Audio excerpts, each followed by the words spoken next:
everyone. Welcome to our webinar for queer people wanting to understand the legal aspects of being a parent. I'd like to start with an acknowledgement of country.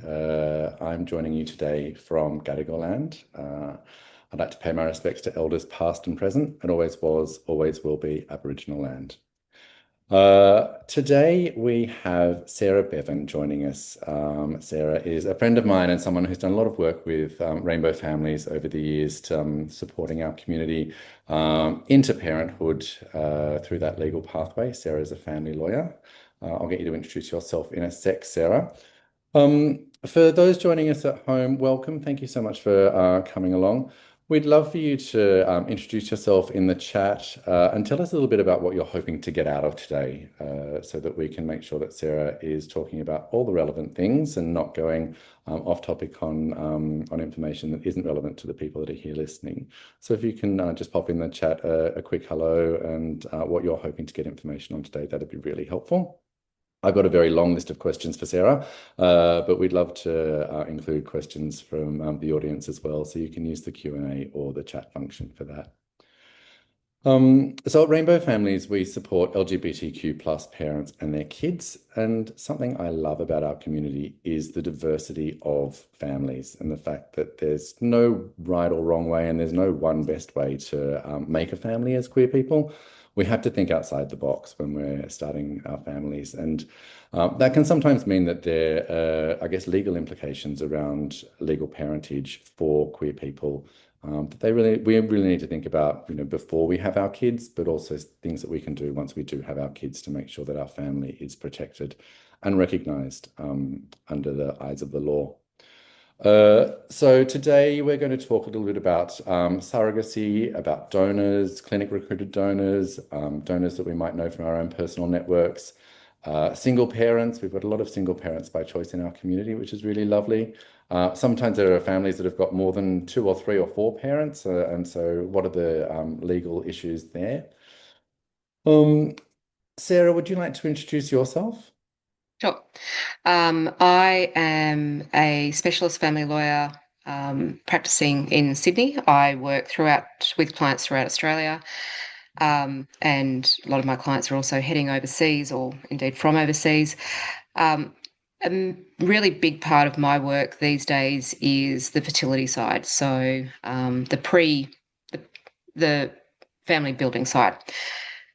Obviously, my work allows me to do both the family building and with an eye on thinking of what if things go wrong, because that's kind of my job of, thinking worst case scenario. You guys want a baby in your hands, and I'm thinking about, well, how does that affect you and affect your baby sort of moving forward? So I get to think about the less positive things sometimes, which is probably why I have such a twisted sense of humour.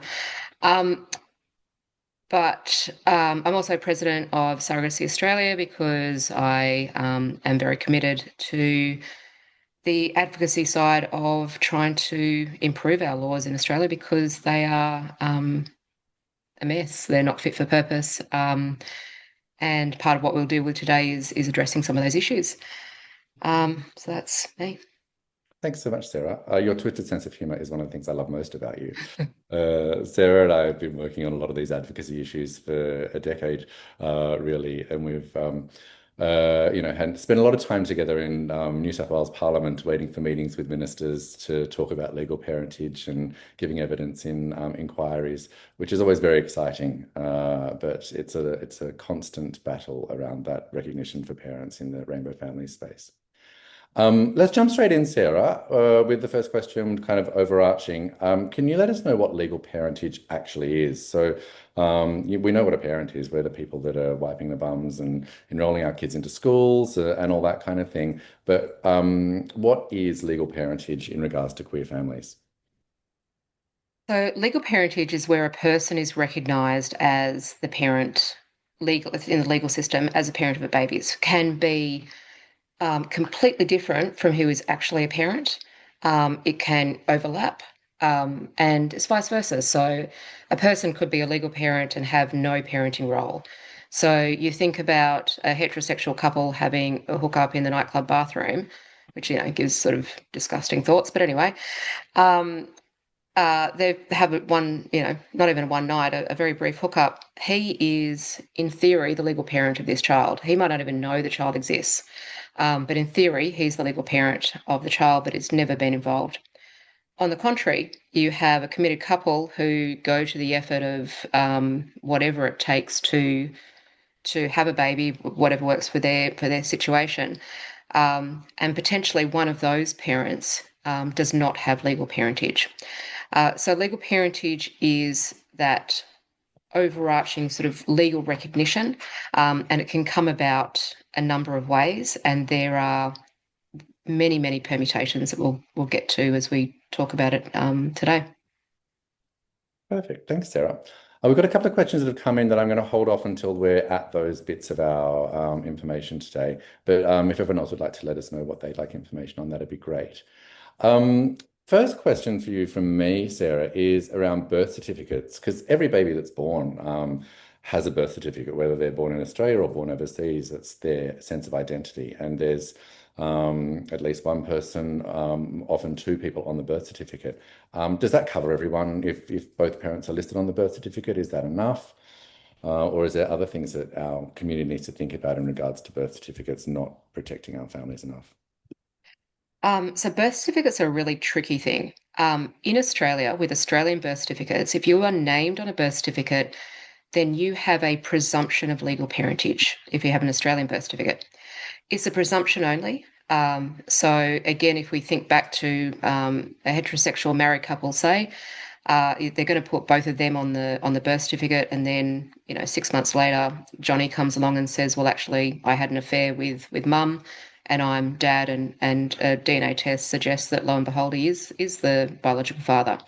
So in that case, the husband's legal parentage is rebutted. So that's sort of a classic example. It obviously doesn't apply to what we're talking about, but in Australia, if two people, a couple, are both going onto the birth certificate, and there are other reasons why they're also recognised as the parent, they will have that legal presumption of parentage. As of last year, the family law regulations added a random assortment of countries to this list of birth certificates. So if you have a birth certificate from one of those other countries that's on this random assortment of countries, then again, you get the benefit of this presumption of legal parentage. So Richard's question about surrogacy overseas, the answer to your question depends on where your child is being born. If your child is being born in the US, you need to talk to me urgently because there's some stuff that's just happened that is not good.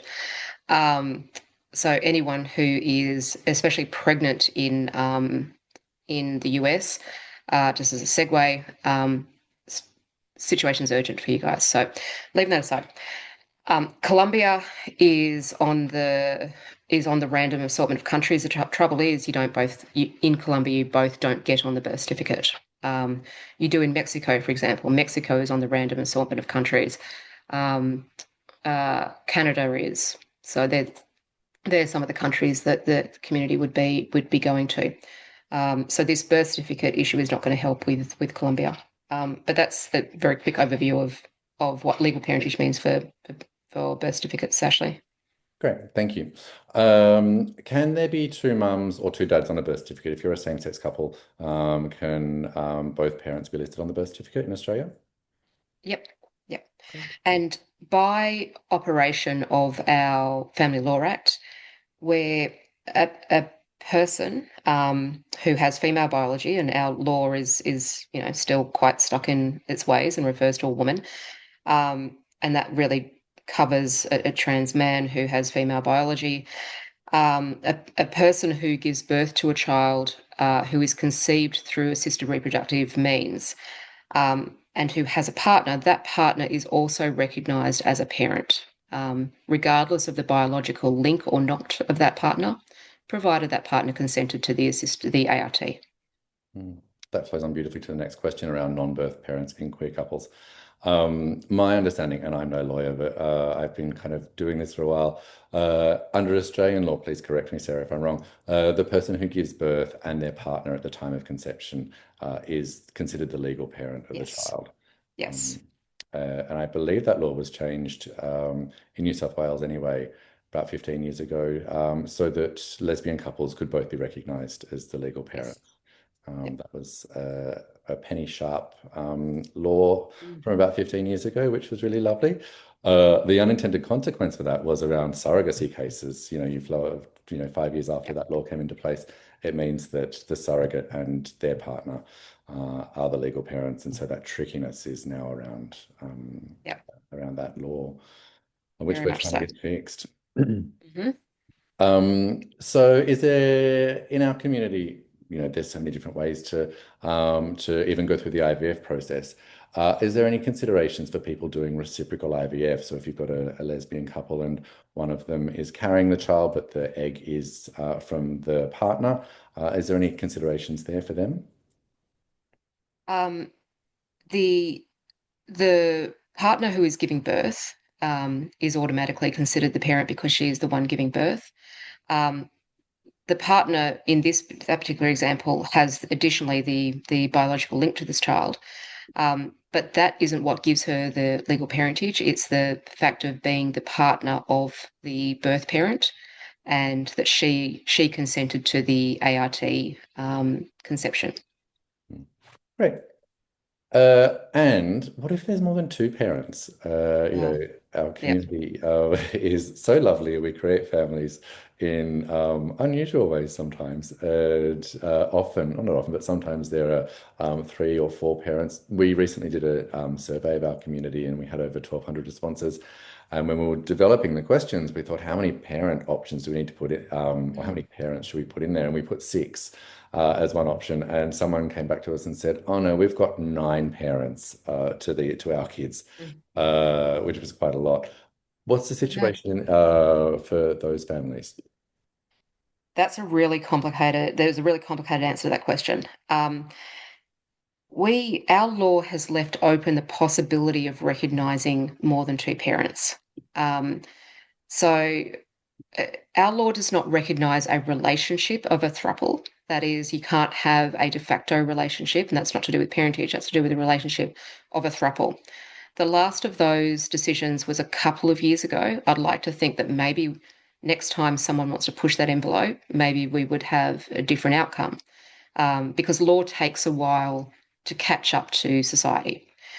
Um, I mean, thruples are one of my favourite topics because I just think, what energetic people. I mean, one partner's bad enough, but two, I couldn't even contemplate it. But just the effort involved. But the as a parent, it's really tricky. So when we go back to thinking about the answer I just gave before, that the birth parent's partner is considered a legal parent, can both of them, if they're a throuple, as an example? Um, in reality, the answer is no. Our birth certificates don't allow for it. In reality, our case law leaves it open, but it's not there yet. So we had a very important case in about 2018 that said, yes, there's a possibility for more than two parents, but we've never actually got there. I am about to run a case with a throuple, but we're actually not, because they just don't have they don't want to go the full way. It's more about parental responsibility rather than parentage. Um, but it's well and truly time for the law to get pushed. So if ever anyone has the desire and energy to do that, then absolutely get in touch, because it's time to be putting this to the courts and making them sort of sit up and realize. And we're seeing a lot of movement in related issues. So I'm hopeful that we are going to have some good decisions that come out about, the thruples. The nine situation is different. That one hurts my head. I'm intrigued. But if you think about another common example where you've got the two couples, so the lovely village idea of the two couples raising the child, um, that one I think is going to be trickier to get over the line, to get all four people recognised as a parent, than a throuple. Um, but it's still not out of the question. And again, in that sort of village idea, you generally have, it might be the lesbian couple who have given birth to the child, And in reality, because of the way our law works, only those two are going to have legal parentage, not, it might be the gay dads who've provided the sperm. So they probably don't have a legal parentage recognition in that case. Mm. Going back to a garden variety throuple, where everyone's living together and parenting under the same roof. So if the third person isn't able to be recognized under the law as a parent, what could that family do to protect themselves in terms of setting up, the thing that comes to my mind is around wills and inheritance, but what else can that family do to, I guess, try to protect themselves as a family unit and recognize each of the parents? Um, what people can do in that situation is to um, get an order for parental responsibility to be shared between the three of them. That comes with a little bit of a complication because of how our law is set out. That's something that is done in the family court, so the federal court. Um, if that's done by consent of all three of them, it's relatively straightforward. And that then gives all three of them the ability to go enroll the child in school, to give medical authorities, to do all of those sorts of things. From a succession point of view, the odd man out, number three, uh, might have some serious issues when it comes to succession. And I think that's a pretty common experience in the community that you've got to be very careful about things like wills, not only for yourself, but also for your extended family. So, what are your parents leaving? If they want to leave it to their grandchildren, your child might not be technically their grandchild. So, there's a lot of things to be thinking about when it comes to things like that. Hmm. Interesting families that we create with all the issues that flows onto legally, which is why everyone's here today to hear from you. I might jump down to surrogacy next because we have had a couple of questions on surrogacy. Uh, do you want to give us an overview of how parentage works in regards to domestic surrogacy and international surrogacy? Yep. Okay. So, domestic surrogacy currently, and we are waiting for the ALRC inquiry report to come out, and then we're hoping that it will be taken up and things will change. Until, or if it does, the situation with surrogacy is that when the child is born, the surrogate, and if she has a partner, the partner, are considered the legal parents of the baby. That is changed by a parentage order, and that's made under the state court. So, whichever state the IPs or the parents are from, that's the relevant state court. So, you can, in most states, not all, have a surrogate who's in a different state from the IPs, but it's very state based, so it's important to get advice. The really important thing to remember is that there are steps that you have to take pre-conception. If you are looking at a parentage order, the parentage order is the end goal. There are various steps you have to take, and it starts pre-conception. So it's essential to be making sure those steps are covered. Most states allow for at-home insemination, for example. So, if you're doing it at home, and it's a traditional surrogacy, which is it'd be the surrogate's own eggs being used. Then those preconception steps are still essential. So don't skip over all of that and think I'll be fine, because you may not and probably won't be. Um, but if you go through all the various steps, both preconception and post birth, the end goal is getting that parentage order. Once you get that parentage order, you get a new birth certificate that names the parent or parents of the two of the baby, and surrogate and her partner get removed. And now in that situation, the parents have the same legal rights as all other parents who have legal parentage. Internationally, it's a very different story, and it depends where you're at. So, um, going back to what I said about the birth certificates, if you are having a baby via surrogacy in Canada, US, Mexico, um, you will get a birth certificate in both of your names, or single if you're a single person. And because of the family law regulation changes, you get that recognition of parentage. If you are in Colombia, as the example we have, where only one parent's going on the birth certificate, the other parent doesn't have legal parentage. Um, if the parents are based in New South Wales or the ACT, they and in future potentially in WA, they have the ability to still get a parentage order through the state court.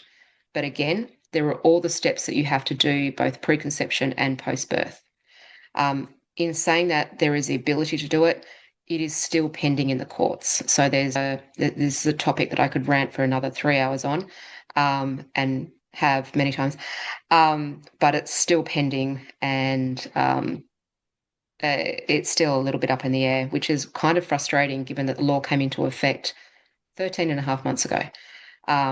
I'm only a little bit frustrated, as you can tell by that. Um, so if you are one of those parents who do not have legal parentage, either because of you're not on the birth certificate, or because the birth certificate isn't recognised, or you don't have the legal link, the biological link to the child, that might give you legal parentage under case law, then you're sort of in a grey area. So you don't have legal parentage. You do have actual parentage. You are a parent. You're there you're wiping bums. You're waking up at night. You're doing all of that, but you don't have the standing as a legal parent.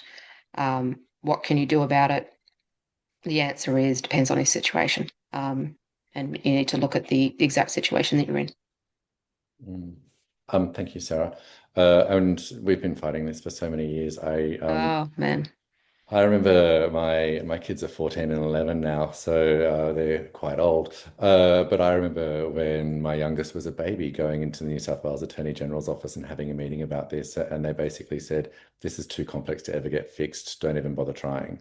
And then I'm not one to give up on these things. So when Alex Greenwich talked about the equality bill here in New South Wales, I worked really closely with him to make sure that surrogacy law reform was kept in there. And part of that advocacy was a meeting with the Premier. And I said to him, I was in this office 10 years ago talking about this, and I'm still talking about it. My kids are teenagers now. Can we get this sorted? And they said yes, but the laws were drafted incorrectly. And so it hasn't been able to be enacted the way it was meant to. So we continue our advocacy around that in New South Wales. Yeah, they dropped the ball there. But yeah, it's a problem, and hopefully we'll get it fixed. But Yeah. yeah. There's another question that came through the Q&A around surrogacy. I'll just read it out. My partner and I had a baby in Argentina via surrogacy, and the Argentina birth certificate has my name and the surrogate's name on it, and I have the same thing for one of my kids as well. We would like my same-sex partner to now have legal parentage, including insurance of an Australian birth certificate. We're looking for the easiest way to sort this out for Australian purposes. We live in Melbourne. Right. Um, Unfortunately, the answer I've got for you is it's not great. You don't have much of an option when it comes to actual legal parentage. You do have in relation to parental responsibility, which is sort of it's very much it's not parentage, it's not legal parentage, but it is covering off the rights and responsibilities of a parent so that you get be able to cover the medical authority. And in really great news, one of the good things that have happened is that we've got a judge who in the family court, who happens to be based in Melbourne. Remember that family court is a federal court, and she's taken surrogacy by the teeth and wants to advance it. But at the moment, the actual parentage side of it, she even with creativity, she can't fix it. But there are some stopgaps for you that can take advantage of. And I'm in that exact same situation. And as the biological father who's recognized on the birth certificate, I have some peace of mind there. But if I were to get hit by a bus this afternoon, there's actually no record of my husband as a parent to our kids, which is really quite scary for if that were to happen. How does he enroll them in school? How does anything that he needs a birth certificate for the kids for, he's not on there. So how does that even work? And interestingly, he was traveling overseas recently with one of our kids and got out of Australia fine, but coming back to Australia, he was pulled aside in Thailand because Oh, he isn't on the passport or anything like that, and they have different surnames. So Yeah, lots to think about for our families. I have a question going back to domestic surrogacy, and I don't know if this is relevant for anyone, but I always find this interesting. In once the baby's born and that transfer of parentage from the surrogate and her partner to their parents, that's not immediate. So what happens in that, between I think it's 4 to 12 months it takes for that parentage to come through? What happens in that period of time where the surrogate and their partner are still recognized as the parents, but the parents are the ones taking their kid to hospital if something happens and that medical care? So there are a couple of ways to look at that. So things like registering the birth for the birth certificate, registering the child, for Medicare, all that sort of thing, the surrogate has to do, which is just so wrong. She's just done this amazing thing to give someone a baby, and now she's expected to go do all this other admin work. But so she has to do all that to start with. What happens with medical authority, for example, there is a way to fill in to provide for a stopgap until the parentage order is made. And unfortunately, a lot of people don't seem to do this, and I don't quite understand why. But it's to enter into a parenting plan, which is an informal document. It's really quite easy to do. And in effect, it has to comply with certain technical requirements, but in effect, all it says is surrogate and partner don't have any parental responsibility. IPs have sole parental responsibility. So if the child needs to go to hospital for something big and you need to give medical authority, that parenting plan should be covering it. And in fact, it has. I've got one example of where the IPs ran into problems with that. It was a very regional hospital that probably never heard of surrogacy. But other than that, I've never heard of anyone running into problems with that. So it's a really easy thing to do, and on a domestic basis, people having children through surrogacy should be absolutely taking this step. Great, thank you. Let's talk about sperm donors. Sam has a question there, which I might get to when you finish talking about sperm donors, in case you cover it in what you're going to chat about. But I guess in regards to sperm donors, there's two options. There's the clinic recruited sperm donors, and then there's using a known donor or someone that you find on the internet. What are the considerations for our families who are, I guess, looking at both of those options? And yeah, tell us. Okay. The very first option, and this is, I turn into a Catholic school teacher here, is do not have sex. Don't have sex. If you have sex with them, then he is the parent. And I am no longer surprised, sadly, when I have a single woman coming in and telling me that she's found this sperm donor, but he thinks it's going to be much better to have sex. And I'm like, sure he does. Sure he does, sweetie, don't. So that's number one. The reason being, because if you do, he's the parent, just like, I think I started off the talking about, the random nightclub hookup. So, I have a little mathematical equation, which is P and V equals parent. So don't do that. Number two, it's pretty important to have a sperm donor agreement. Sperm donor agreements, any sort of donor agreements, whether it's egg, sperm, embryo donor agreements, are not binding. However, they are really important when it comes to intent. So people with known donors might have a range of envisaged sort of arrangements that they will have once the babies come along. It might be that sperm donor plays an uncle type role and is regularly involved in the child's life. It might be that sperm donor has nothing to do with the child. He does his business and off he goes. It might be that he actually has more than an uncle role, which is actually sort of regularly spending time with the child, so almost a parent type role. It is really important at the time before the conception happens to enter into this sperm donor agreement to record the intention of you both. Why is it important?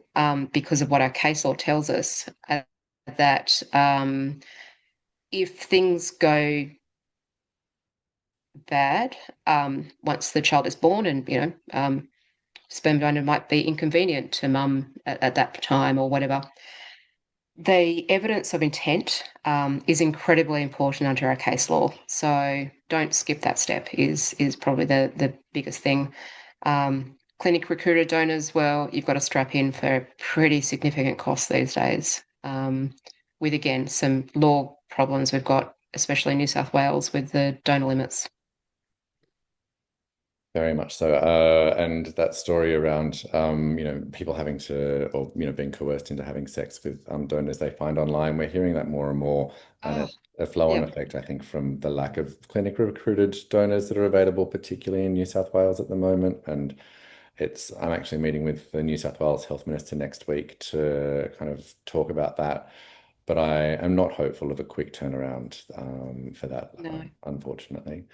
I am a known donor for a family that have a 12-year-old child now, and we did a donor agreement probably 18 years ago now when we started that journey for them to have a child. And I remember at the time as a donor thinking, oh, this is a bit of waste of time. But it was a really lovely process to go through, to look at I guess to have the awkward conversations around what does the future look like for this child and for our involvement with this child's life.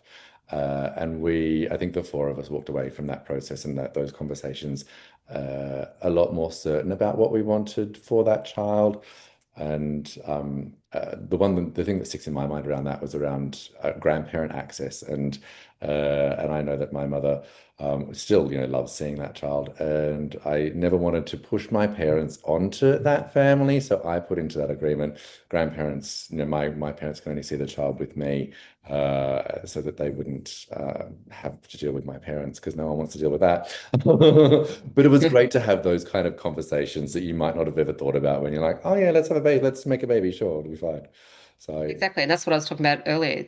Most people are thinking about just, the really good stuff of having the baby. And my job is to say, well, what about this? Have these conversations, think about this. What if this happens? What if that happens? And, so it's sort of, well, I don't feel bad because it's kind of my job to help people in that thing. But, sort of do have just a sort of bad tendency of thinking of all the not nice stuff. But anyway, that's my job good job. is to help you. Oh, so this is a question I think you've answered, but will a donor agreement protect against a donor claiming parentage? So let's say it all goes pear-shaped and the baby's born and the donor says, actually, no, I want to be recognized as the parent. Would the donor agreement protect the family against that? And could they say, no, we've got our donor agreement, or what would happen there? Um, It would depend on the circumstances, but it would almost certainly give a very large amount of protection. And in any event, a donor being able to claim parentage as such, so with the AGE at the end, I always talk about those three letters, AGE or ING at the end of parent, making such a huge difference. But parentage, a donor is almost never going to have a chance of getting parentage, but they might have a chance of getting parenting orders. That is to spend time with the child, see, talk to the child, that sort of thing. But that donor agreement is going to be a very important piece of evidence, a part of the puzzle in protecting that family. Yeah, great. Thank you. We have a question from Sam. Sam has a son with their ex-partner who is on the birth certificate, but now does not want parental responsibility. The donor is a friend and has signed an agreement signing away all legal rights. What are the potential options in this case for the donor and the donor's recognition? Um, So two parents, one doesn't want anything to do with the child yep, anymore, unfortunately, and a yep. donor. Who does want in? Yeah. Okay, so um, the ex-partner, the parent, is still going to be a parent. The only options to end parentage is basically through adoption, and adoption is something that is incredibly complicated. A lot of people think, oh, it's simple if we all agree. It's absolutely not. Um, it depends on the circumstances. Really, probably the only potential uh, realistic potential for adoption is step parent adoption. and even that is hugely problematic. But the ex, who is still the parent, will continue being the parent, legally the parent, even though he has disappeared and has nothing to do with the child. So, if you wanted to change the child's name, then in theory you're going to need to go to the family court to get an order saying you can still do that, despite the other legal parent's lack of consent or just no response. In terms of the donor wanting in now, well, I mean, it could be as simple as that's an agreement between the remaining parent and the donor, having an agreement between themselves. If the donor is now the new partner, then that changes the position. It might be that you seek orders for parental responsibility. But again, if you're seeking orders for parental responsibility, the legal parent, because he is a legal parent, has to be at least notified of the court proceedings so that he has the ability to give his view if he chooses to do so.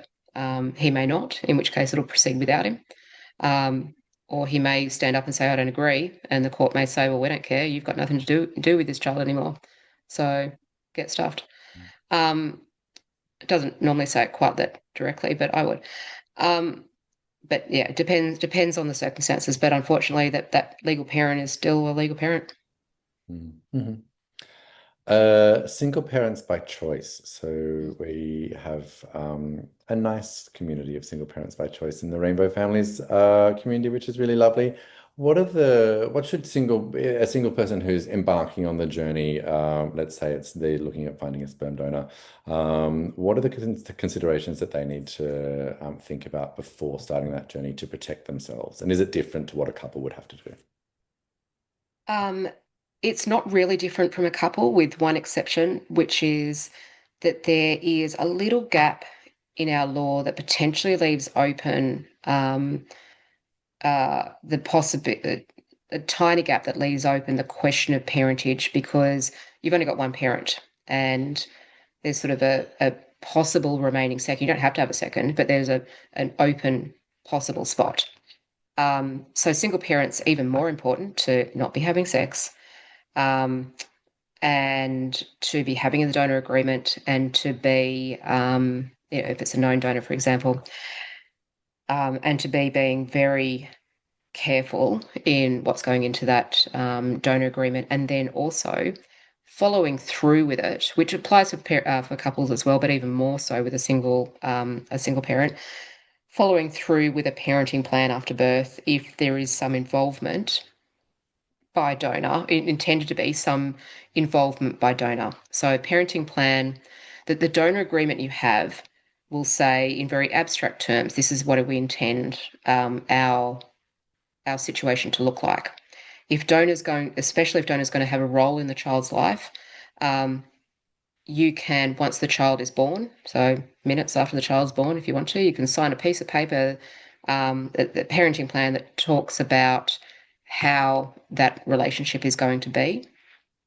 And that parenting plan in itself is not binding, but it's even more, it has to be taken into account by the court. The legislation specifies that it is required to be a consideration. So along with the donor agreement, it gives extra protection there. Great. Thank you. I have a couple more questions, but if there's anything from the audience that we haven't covered, please pop it into the chat or to the Q&A so that we can get all of your questions answered. Sarah, what are the real world stakes of, I guess, not getting it wrong, but not setting yourself up with legal parentage? So what happens if someone dies? We've talked about the medical decision-making authority, about wills and inheritance. What happens if people aren't able to or choose not to get this legal parentage for their family? Well, first of all, it's probably never too late, really, to be trying to address things. So, in your case that you've talked about, with your 14-year-old and 11, is she, or 10? 11. 14 and 11-year-old, there are still things that can, in theory, be done. But of course, they're getting to an age where you think, is it worth it? But it is never too late to do certain things. You know, it might be a parenting plan, it might be a parenting order, it might be potentially step parent adoption. It might be, in certain very limited cases, it might be applying for a declaration of parentage. So as our law changes, it's potentially never too late. Uh, the the potential things that come up, I always describe them as things that might never be issues until they are, and then it's too late. And so, what's great to think about when you've got the queer community talking about this is, what if your child decides that they want that they're trans and they want to go on puberty blockers? We had a change in our law, case law. So it used to have to go to the family court no matter what, whether the parents agreed or not. Now they don't. If the parents agree, it's fine. The child can go on stage one of treatment without having to get the courts involved. But what if you have the parents who don't agree? And then you have parents who are, one is a legal parent and one is not. Then the clinic, the hospital, the treaters are able to say, we can only listen to the legal parent, and non-legal parent is left out in the cold, even though that non-legal parent is as much of a parent as the other one.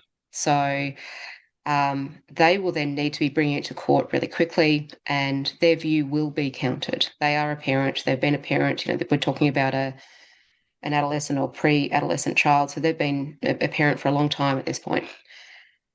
Um, Other things that can happen, the parents split up, and you have legal parent trying to claim, and there's no nicer way of putting it, but basically ownership. They're trying to say, well, I'm the legal parent, so I get stuffed. And again, the answer is non-legal parent is non-legal parent is a parent, has been a parent for this child's life, and is an important person. And it may well be that non-legal parent is the better option for the children to live with, that the biology of this child or the legal parentage in itself is not going to be decisive. Um, where problems come up are things like succession. So grandparents do things like, I leave, you know, X amount or my estate to my grandchildren, and then greedy sibling says, get stuff to your child's not legally their child, so get stuffed, my child's getting it all. And guess what? You don't have a leg to stand on in that situation. So, you know, there are these things that can arise by not dealing with, by sticking your head in the sand and hoping for the best. Your example of being hit by a bus, I mean, there's good news to that. If you get hit by a bus, you know, let's talk about good news of Ashley and the bus. But if you got hit by a bus, we now have in the family court a critical incident list. So if a child is left with no one who legally has parentage or parental responsibility, the critical incident list is able to address that really quickly, and it's worked in, unfortunately, all too many, but only a few, but all too many awful cases. Unfortunately, it's mostly, you know, where dad's killed mum, and dad's in jail. So, you know, unfortunately, that's where it's used most, but it's also used in some other also awful situations, but not as Mm. not that. Interesting that the quickest way to get parentage for my husband is for me to die. Don't tell him that. No, I won't. Um, And I've had to have that conversation with my parents around succession, which is a really awkward conversation to it have when you is. welcome a Mm, new baby into the family. And I had to say, look, we're not legally recognized as the parents of our beautiful baby, of your grandchild. If you want to leave, anything in your will to her, can you please not just say to my grandchildren, can you list your grandchildren yep, by name? exactly. So that we can ensure that each of the grandchildren get what you want out of your will. Awkward conversation to have, but Mm, important. Um, yep. Richard has a follow-up question. What would you recommend as general guidance for us to ensure that we, as the biological father and the partner of the biological father, to have legal parentage in New South Wales if only one, the biological father, is listed on the birth certificate? Richard is Colombia. Colombia, They're having a baby in Colombia. and New South Wales. Yeah. Um, Unfortunately, um, my advice for New South Wales and Queensland and ACT residents at the moment is a little bit guarded. The reason being is that last year we had a family court judge go rogue in a decision that she made that was then followed by a well-meaning judge, but he got it wrong about one particular aspect. That basically, because in theory, it's a criminal offence, it's not in theory, it is technically a criminal offence to engage in surrogacy, commercial surrogacy anywhere in the world for New South Wales, Queensland, and ACT residents. No one has ever been prosecuted. Last February, a Queensland judge sitting in the family court referred a Queensland couple to the Queensland Attorney General for prosecution. The police said, of course, we're not prosecuting. By the time the media got hold of it, this had already happened because, the media's a bit slow. But there's just a bit of uncertainty around getting a parental responsibility order for New South Wales parents. We used to do it as a matter of course prior to this decision. So it used to be something we did, a good few times a year. But this particular decision has given me pause about doing it. It's a possibility. But perhaps until we get a couple more decisions from this good judge working on surrogacy now in Melbourne, it might be worth just pausing. But if I think Richard said he was pregnant, his surrogate's pregnant, it might be a good idea, especially if you're getting close to your third trimester, to come talk to me, Richard, because there are some things you can do directly with your surrogate in the meantime as well, in terms of a parenting plan and the like. Mm. It's tricky. I'm not recognized as a legal parent to my kids, but they get care if we take them to emergency. We can enroll them in school. We haven't had too many barriers, but it's really, in that worst case scenario, kind of question that we worry about things, I guess. There's a Well, question. actually, on that, sorry, let's forget the next question. As a result of our case law changes that have developed over the last year and a half, you or well, you as the biological dad are now almost certainly recognised as a legal parent as a result of our case law, but your husband's not. Hmm. Don't get hit by a bus, although, maybe I can. Mm. There's a question from Jamie. I'm a little confused, Sarah. Your strong advice is to pursue formalized parentage, but your advice to the previous example regarding a same-sex couple who had a baby in Argentina, now based in Victoria, was that it was tricky and there was no route to legal parentage. Can you provide clarity on what a parental responsibility order provides in reality? Is this enough? Is it watertight? Okay. So yeah, my advice is always, if you can get parentage, you do it. You can't always get parentage. So that's what I'm talking to about for the Argentinian parents. The next step down is parental responsibility. Parental responsibility is set out in the Family Law Act, and you can get it by way of it. So you get it by being a parent of a child. And you can also get parental responsibility if when I say parent, a legal parent, you can also get parental responsibility by order of the court. And what we have done many times, this is part of what I was talking to Richard about just then. What we have done many times is the parent who does not have legal parentage for overseas surrogacy, we've gone to the family court and asked for a parental responsibility order. That parental responsibility order is relatively easy to get, unless at the moment you are a New South Wales, Queensland, or ACT resident. That parental responsibility order says to the outside world, you have the same rights and responsibilities of a parent. So you are able to enroll your child in school, you're able to give medical advice, you're able to make decisions about your child, all of those sorts of things. You just don't have the legal parentage. You have the rights and responsibilities. So legal parentage is affected for things like succession. If you only have a PR order, parental responsibility, you're not covering off those succession issues. You've still got that existing in the background. But you are covering off the situation of, um, the puberty blockers authority. You are covering off things, the standard things of enrolling in school, of, if you happen to be religious, doing the communion, trying to think of the word, those sorts of things. So you are able to do those. And once you've got the order, it is watertight to the extent that orders can always be reviewed. So as an example, the parents separate and one parent tries to get the other parent out of the child's life because they're unfit, for example. So there's potential things that might happen down the track. But once you've got your order for PR, um, it exists for the outside world. It's only the other parent or another appropriate person who could really challenge it. Thank you, Sarah. Are there any other questions from anyone else that we haven't covered today?